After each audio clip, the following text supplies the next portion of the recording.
Les exercices résolus de Monsieur Petit. Calculer l'énergie cinétique d'une cycliste. Une cycliste roule à une vitesse v égale à 20 km/h. Sa masse avec son vélo est m égale à 55 kg. Calculer son énergie cinétique notée EC.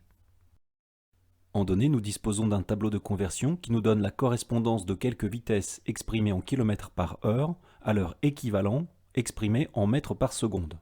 Pour résoudre cet exercice, nous allons utiliser la méthode des 4 C. Premier C, ce que je cherche.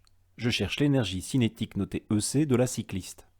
Deuxième C, ce que je connais. Je connais la relation entre l'énergie cinétique notée EC, la masse m, et la vitesse v du système étudié. EC égale à 1/2 fois m fois v au carré. EC étant l'énergie cinétique exprimée en joules, à condition que m, la masse, soit exprimée en kilogrammes, et v, la vitesse, soit exprimée, elle, en mètres par seconde. Le troisième C devrait être le calcul, mais pour faire ce calcul, il faudrait que la vitesse soit exprimée en mètres par seconde. Je dois donc convertir la vitesse de 20 km/h en son équivalent en mètres par seconde.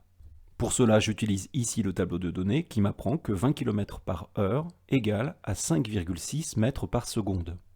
Cette conversion est le cinquième C qu'il me faut parfois rajouter à cette méthode des 4 C.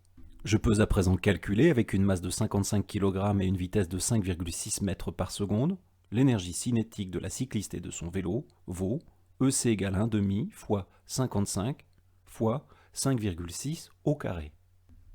Ce qui donne, après calcul, une énergie cinétique de 862,4 joules.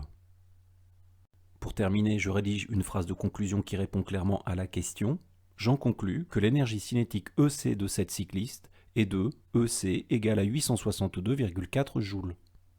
C'est à présent à vous de vous entraîner à calculer des énergies cinétiques. Attention bien sûr à ce que la masse soit toujours exprimée en kilogrammes et la vitesse en mètres par seconde.